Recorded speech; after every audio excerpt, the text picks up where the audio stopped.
All right. So, so the burger actually is made from a simple cylinder. Like if you look at the bottom of the burger, it has just, you could see where the cylinder begins. Okay. So, and what the shape that we use to make a cylinder is just a rectangular piece. So, and I'll have a template, but right now I'm just freehanding a simple rectangle to start my burger. And I'm just going to reserve my slab over there. All right, and I'll stretch this out a little bit more, a little longer. Now, you guys are used to slipping and scoring your seam shut. But for this, I'm going to show you guys that we're going to smear the seam. So I'm overlapping the seam slightly. So they're just overlapped a little bit. And then I'm going to smear. I'm using my hand on the inside for a little bit of resistance so I don't crush this whole cylinder down. So we're starting out with a cylinder, and it's a little smaller than my burger.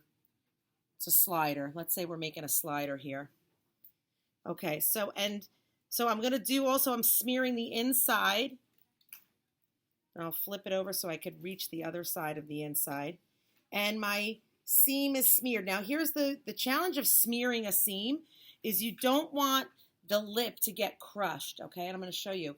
Right where you smear this, you don't want the lip to get super thin, so you have to maintain the thickness and keep that uniform all the way around. All right, so we start out with the rectangle. We turn this into a cylinder. And now I want to put where the burger is. So you could see on the burger here, the burger part bumps out. And so just by putting my hand on the inside of this, I'm going to run my finger along in there, and I'm keeping my hand at the bottom, but I'm bumping out the burger.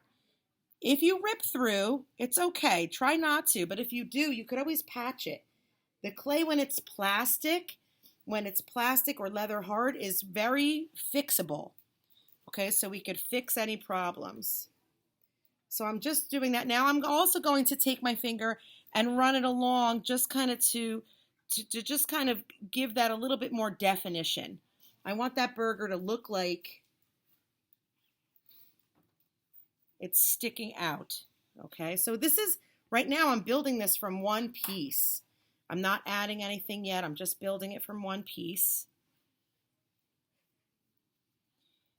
Okay, and just to show you that all of these details, all of this lettuce and the cheese and the tomato, they're built on. The onion rings here, they're built on by just slipping and scoring them around the burger, top or bottom, okay? So they're not going all the way through, although I try to make them look like they go all the way through. You could see here that this cheese triangle looks like it continues over on this side. And so that's just really about the placement of where I put it, okay, when I'm ready. And I do that more when it's leather hard. Okay, so I think this is a very tall bun, although I could make this a double burger very easily. If I wanted to, I could bulge out another burger area and kind of make that a double. Or I could trim it off, okay? So my cylinder, I was a little overzealous with this, with the height of my cylinder. So I'm going to trim it down, okay? And I'm just going to take my needle tool and trim it down. And I think this is going to be my bottom. So I'm going to flip this back over. And eventually I will put a bottom on this. That will be the bottom of the bun. And I'll have some room to add some fun stuff. So to get the top of the bun, I want to have a curved top like a natural bun. And so what I'm going to do is, one method is we cut darts. So I'm just going to cut small triangular pieces around the top. Okay, and then I can fold those in. So now, if you look here, I could fold them in and smear them to get a rounded top. Another method, if you were making a larger burger and this doesn't close up all the way, is we could do something called slumping, which I'm going to show you. And we take a piece of clay and we put it inside of a bowl. Okay. And I just want to show you how I've now rounded out the bun. Okay, there's still a hole in it. Okay, but I can put a piece of clay in there. I'm just going to cut a piece of slab and I can smear. Now, when I smear the clay, this is all smearing, but I don't want to depress this. So when I smear it, I just want to make sure I'm not pushing hard. I'm really kind of scratching the clay using the back of my fingernail, or you could use a clay tool. You could even go from the underside and give a little bit of resistance.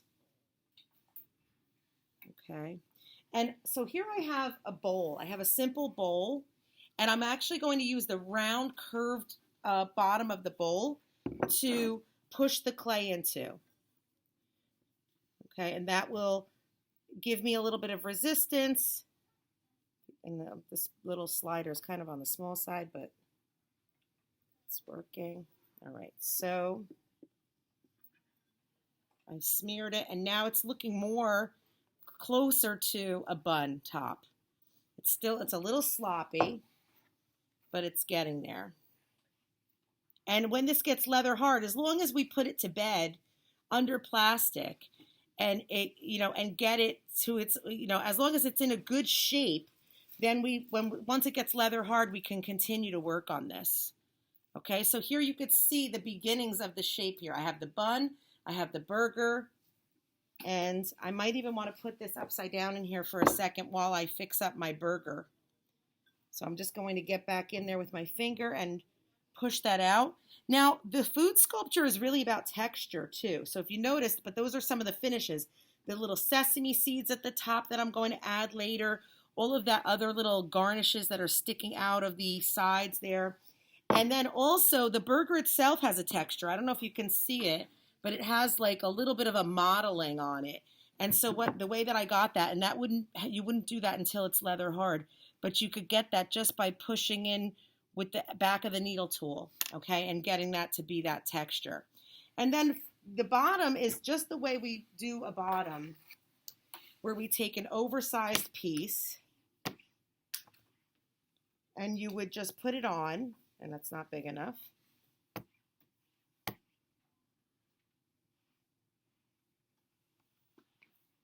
And I'm going to trace it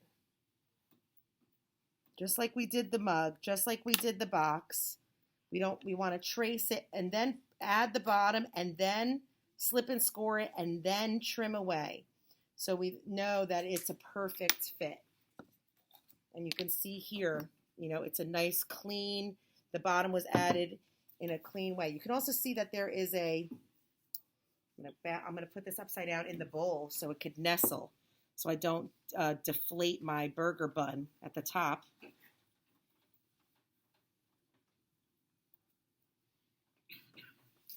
Okay.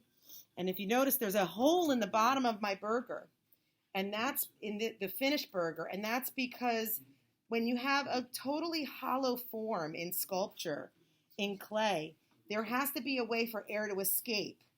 If I didn't put the hole in the bottom of the burger when it was finished, before it dried out completely, it might blow up. It has the potential to explode in the kiln. Okay, so we don't want that to happen. All right, so we have the beginnings of the burger. Okay, does everybody see that? Okay, perfect. Thank you.